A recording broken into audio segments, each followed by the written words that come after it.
जय मसीह की। आज 20 मई है। आज का आत्मिक मनन विषय आशीष या आशीषों के दाता। मुख्य पाठ गिनती अध्याय 22 आयत 7 से 18। आज का वचन, चाहे बालाक अपने घर को सोने चांदी से भरकर मुझे दे दे, तो भी मैं अपने परमेश्वर यहोवा की आज्ञा को पलट नहीं सकता। गिनती अध्याय 22 आयत 18। मेरे प्रियो, आज की कलीसिया में एक बहुत बड़ी गलतफहमी पनप गई है कि हम परमेश्वर का आज्ञा पालन आशीष पाने के लिए करते हैं। यह है समृद्धि के सुसमाचार प्रॉस्पेरिटी गॉस्पेल की सबसे बड़ी भूल है। आज्ञा पालन का विशुद्ध कारण यह नहीं है कि हमें आशीष मिले या न मिले, बल्कि इसलिए है कि परमेश्वर हमसे प्रसन्न हो। हमें उसकी आज्ञा माननी है क्योंकि वह प्रभु है। आइए आज इस सत्य को 3 मुख्य बिंदुओं में समझें। 1. आशीषों का दाता। आशीषों से बड़ा है अब्राहम को याद करें। उसके लिए परमेश्वर की आज्ञा मानना अपनी सांसारिक सुविधाओं या यहाँ तक कि अपने इकलौते बेटे इसहाक को जकड़े रखने से कहीं ज्यादा महत्वपूर्ण था। परमेश्वर ने हमें परिवार, धन और सुख सुविधाएं दी हैं, लेकिन अक्सर हम इन्हीं आशीषों को परमेश्वर की आज्ञा टालने का बहाना बना लेते हैं। लूका अध्याय 14 में यीशु ने बताया कि कैसे लोग इन्हीं आशीषों, भूमि, पशुधन, परिवार को आगे करके परमेश्वर के बुलावे को ठुकरा देते हैं। क्या आशीष देने वाला आशीषों से बढ़कर नहीं है? 2. शाऊल और बालाम की भूल। अक्सर हम अपनी अनाज्ञाकारिता को भी धार्मिक चोला पहना देते हैं। जैसे राजा शाऊल ने कहा कि वह आशीषों, पशुओं का उपयोग परमेश्वर के कार्य के लिए करेगा, जबकि वास्तव में वह केवल अपनी जिद पूरी कर रहा था।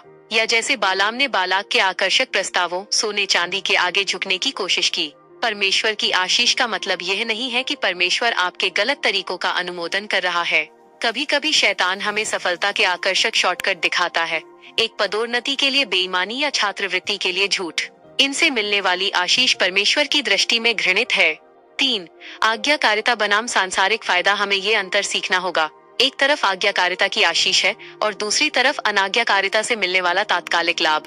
सरकारी नियमों को तोड़कर या कर, टैक्स चोरी करके जो बचत होती है उसमें से दान देना परमेश्वर को नहीं भाता। परमेश्वर को आपका धन नहीं, बल्कि सबसे पहले आप चाहिए। वह आपको चाहता है, न कि उसे जो आपके पास है।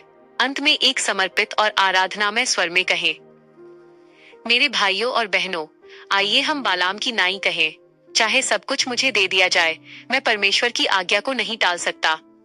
आशीषों के पीछे भागने के बजाय आइए हम आशीषों के दाता के पीछे चले। गहन प्रार्थना, डीप रिफ्लेक्शन प्रेयर। हे परमपिता परमेश्वर, हम प्रभु यीशु मसीह के नाम में तेरे सम्मुख आते हैं। आज तूने हमारे हृदयों पर एक गहरी चोट की है, क्योंकि हमने आशीषों को तो प्रेम किया, लेकिन कई बार आशीषों के दाता को पीछे छोड़ दिया।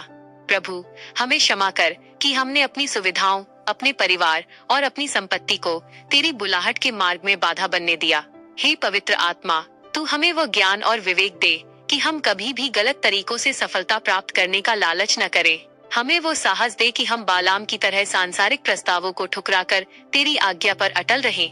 हमारे मन में यह स्पष्टता डाल दे कि तू हमें चाहता है, न कि हमारे पास जो कुछ है। हमें अपनी दया से आशीष तो दे, लेकिन उन आशीषों को कभी भी अपने जीवन का ईश्वर मत बनने देना। हमें ऐसी आज्ञाकारिता का हृदय दे जो केवल तेरी प्रसन्नता की खोज में हो, चाहे उसके लिए हमें कितनी भी बड़ी कीमत क्यों न चुकानी पड़े। हमारा जीवन केवल तेरी आज्ञा का पालन करने के लिए समर्पित हो। ये प्रार्थना हम अपने प्रभु और उद्धारकर्ता यीशु मसीह के पवित्र नाम में मांगते हैं। आमीन। परमेश्वर आपको आशीषों के पीछे भागने के बजाय आशीषों के दाता के साथ चलने का अनुग्रह दे। आमीन।